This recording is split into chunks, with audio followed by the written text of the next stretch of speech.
아무리 잔소리를 해도 아이들이 말을 안 들어요. 2024년 1월 20일 바라나시 강가강 사르나트 박물관. 안녕하세요. 오늘은 바라나시 타이절에서 하루를 시작했습니다. 새벽 기도를 마치고 아침 공양을 한 후 스님은 성지순례단에게 숙소를 제공해준 뉴타이절, 미얀마절, 티베트절, 캄보디아절, 중국절, 명상센터를 찾아갔습니다. 각 절의 주지 스님을 뵙고 감사한 마음을 전했습니다. 이번 성지순례객들에게 숙소를 제공해 주셔서 감사합니다. 인사를 하고 보시금을 전달한 후 스님은 신물관 다꾸디로 향했습니다. 어제 마하보디 소사이어티 주지 스님이 초청한 행사에 참석해 부처님의 진신사리를 챙겨냈습니다. 행사장을 나와 순례단과 함께 강가강으로 갔습니다. 도로가 매우 혼잡했습니다. 알고 보니 다가오는 22일에 힌두 축제가 열려 미리 차량을 통제하고 있었습니다. 더 이상 버스가 진입할 수 없었습니다. 스님은 지도를 살펴보았습니다. 링 로드로 가서 크게 돌아갑시다. 1시간은 이동한다 생각하고 천천히 가야겠어요. 인솔법사 여광법사님이 아쉬워하며 말했습니다. 네, 스님. 시장 구경은 물 건너갔네요. 스님의 제안대로 국도로 돌아가서 버스가 들어갈 수 있는 강가강 입구 산스크리트 대학교 앞까지 갔습니다. 지금 시간이 12시 30분이네요. 순례객들에게 1시 30분까지 배 타는 곳인 다샤스와메드 가트로 모이도록 안내해 주세요. 가트까지 오면서 시장 구경을 하도록 하고요. 버스에서 내려 오토릭샤로 갈아타고 바라나시 시장 골목으로 들어갔습니다. 골목 구석구석에서 상인들이 물건을 팔고 있었습니다. 거기다 오토릭샤, 자전거, 소, 개가 뒤죽박죽 섞여 있었습니다. 좁은 골목은 오토릭샤와 자전거의 경적소리, 사람들의 외침으로 가득했습니다. 혼돈 속에서도 모든 것이 보이지 않는 규칙에 따라 제 갈 길을 찾아가고 있었습니다. 스님이 탄 오토릭샤도 틈이 없는 바라나시 뒷골목을 비집고 가트를 향해 나아갔습니다. 입구부터는 무척 붐비기 때문에 걸어서 가트까지 가야 합니다. 스님은 릭샤에서 내려 한 발 한 발 천천히 시장 속으로 걸어갔습니다. 한낮의 시장은 정말 복잡했습니다. 스님은 시장 이곳저곳을 천천히 둘러보았습니다. 발걸음은 계속 가트로 향했습니다. 이윽고 강가강에 도착했습니다. 순례단들은 질서 있게 배 위로 올라탔습니다. 곧 스님의 안내가 시작되었습니다. 이곳은 강가강입니다. 히말라야산에서 흘러내린 강입니다. 제일 서북쪽에서 야무나, 강가, 그라그라, 간타키 강이 흘러내리고 남쪽 데칸고원에서 송강이 흘러내립니다. 이 5개의 강이 하나로 모여서 강가라고 불립니다. 우리가 배를 타고 있는 이 강은 야무나 강과 강가강이 합쳐진 강입니다. 앞으로 흘러내려가면 그라그라강, 송강, 간타키강이 합쳐져서 바다 같은 강이 됩니다. 강가강 주변에는 힌두 성지들이 많지만 힌두 최고의 성지는 바라나시입니다. 왼쪽 편에 연기가 나는 게 보이죠? 그곳이 화장터입니다. 가까이 가면 시체를 메고 오는 사람, 시체를 물에 적셔서 건져 놓는 사람, 시체에 불을 붙이는 사람, 다 타고 남은 유골을 모으는 사람들을 볼 수 있습니다.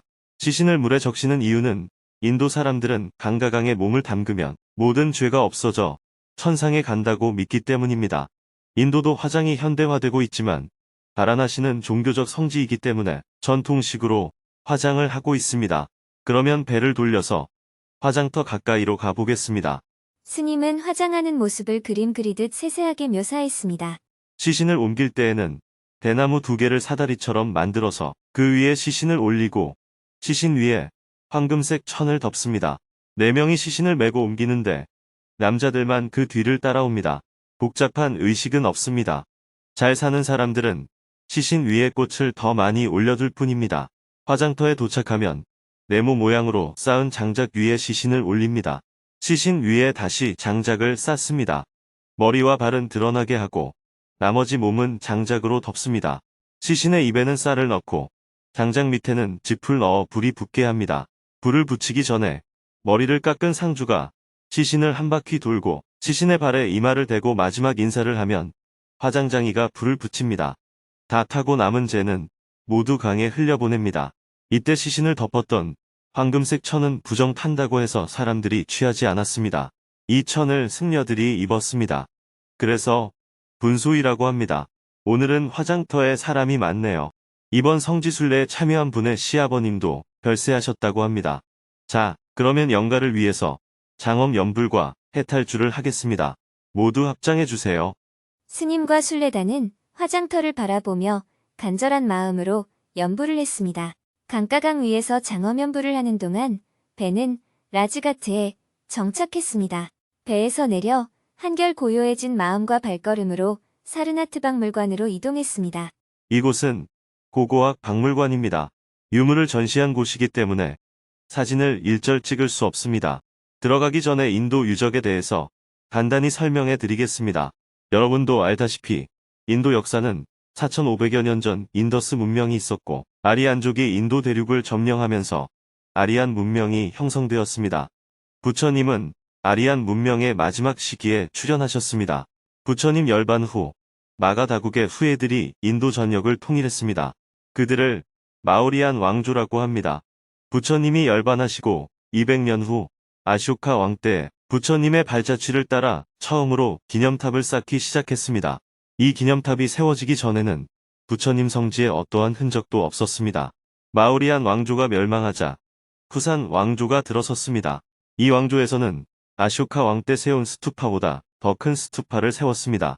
쿠산 왕조 다음은 굽타 왕조입니다. 그때에는 더 크게 스투파를 지었습니다.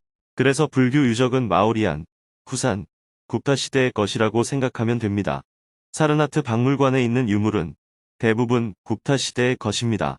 이곳은 부처님의 초전 법륜지이기 때문에 가장 유명한 것은 초전 법륜상입니다. 그러나 인도 국가적 차원에서는 아쇼카 시대에 만든 석주가 유명합니다. 사자 머리가 4개 달린 석주입니다. 인도의 국장, 동전에도 다 새겨져 있죠. 자, 그러면 안으로 들어가 보겠습니다. 스님은 박물관 내부 유물도 30분가량 더 설명해 주었습니다. 오늘 저의 안내는 여기까지입니다. 여러분은 박물관을 조금 더 둘러보기를 바랍니다.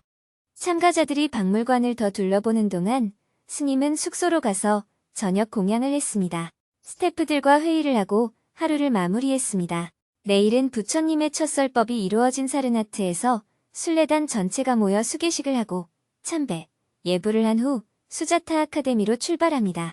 오늘은 법문이 없었기 때문에 지난주 금요직문직설에서 질문자와 나눈 대화 내용을 소개하며 글을 마칩니다. 아무리 잔소리를 해도 말을 안 듣는 아이들. 어떡하죠? 저는 중국 교포이고 한국에 온 지 9년 되었습니다. 처음에는 어린아이들을 중국에 두고 혼자 타국에 와서 힘든 나날을 보내던 중 유튜브에서 스님의 강의를 듣고 많은 도움을 받았습니다. 작년 7월에 아이들을 조금 더 나은 환경에서 키우려는 생각으로 한국에 데려와서 생활하게 되었습니다. 첫째 아들은 16살이고 둘째 딸은 13살입니다. 저는 학업보다는 아이들에게 생활 태도를 가르치려 하고 있는데 아이들이 사춘기에 접어들어서 그런지 고집도 세고 말을 잘 안 듣습니다. 때가 되면 칫솔질해라, 신은 양말은 빨래통에 넣어라, 손톱을 깎아라, 쓰고 난 물건은 제자리에 갖다 놓아라 등 매일 이야기를 해도 고쳐지지 않아서 저는 매일 잔소리를 하고 화를 내는 엄마가 되고 있습니다. 부모로서 어떻게 교육을 해야 하는지 막막합니다. 제가 어떤 마음으로 아이들을 바라봐야 할까요? 좋은 환경에서 교육을 시키면 아이들에게 다 좋을 것이라고 생각하는데 정말 그러한지 잘 생각해 봐야 합니다. 제가 어릴 때 자란 시골은 음식을 구하기도 어렵고 초등학교에 가도 선생님이 몇 분 안 계셔서 담임이 없이 지낼 때도 있었고 농번기가 되면 학교에 가지 않고 집에서 농사일을 거들어야 했고 소 먹이고 풀 베는 일을 해야 했습니다. 중학교에 다닐 때도 직접 밥을 해 먹고 자취를 하면서 다녔어요. 제가 만약 어릴 때 시골이 아니라 미국에 가서 공부를 했다면 지금보다 더 훌륭한 사람이 되었을까요? 경제적으로 열악한 교육 환경이 꼭 사람에게 안 좋은 영향을 준다고 말할 수가 없습니다. 물론 학교를 다닐 수 없을 정도의 환경이라면 학교에 다닐 수 있게 바꿔주는 것이 교육 환경을 좋게 만들어주는 것이죠. 또 음식을 구할 수 없을 정도라면 제때 먹을 수 있게 하는 게 좋은 환경을 만들어주는 것이라고 말할 수 있고, 병이 있는데도 치료할 수 없는 조건이라면 제때 치료받을 수 있게 해주는 게 좋은 환경을 제공해주는 것이라고 말할 수 있습니다. 그렇지만 보리밥 대신 쌀밥을 먹게 해주거나 시골에서 다니는 학교를 도시로 옮겨주는 걸 두고 꼭 교육 환경이 좋아졌다고는 말할 수가 없어요.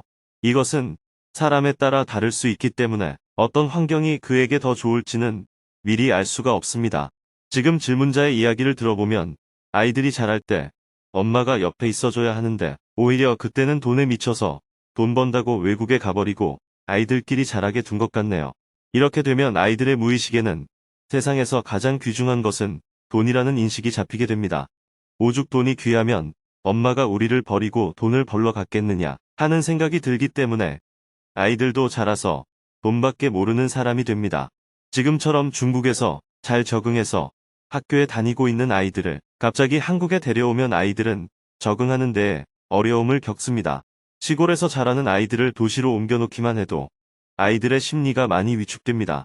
경상도나 전라도 사투리를 쓰는 아이들이 서울에만 가도 주변에서 친구들이 놀리는데 중국에 있다가 한국에 오면 연변 사투리든 중국어든 언어적으로 조금 다르니까 친구들 속에서 적응하는데 어려움을 겪기 마련입니다. 또 중국과 한국은 문화 차이도 있기 때문에 거기서 오는 어려움도 발생합니다. 물론 베트남이나 태국에서 살면서 한국말을 전혀 모르다가 갑자기 한국에 오는 경우보다는 조금 수월할 수 있겠지만 아이들은 환경이 많이 다른 곳으로 이사를 가면 적응하는 데 많은 어려움을 겪습니다. 엄마가 그런 걸 깊이 생각하지 않고 정작 도움이 필요할 때는 돌보지도 않다가 어느 정도 자라서 거기에 적응해 놓으니까 이제는 뿌리째 뽑아서 옮겨 심은 격입니다. 그렇게 해놓고 앞으로 한국에서 공부해라 이렇게 말하면 아이들은 정서적으로 불안해집니다.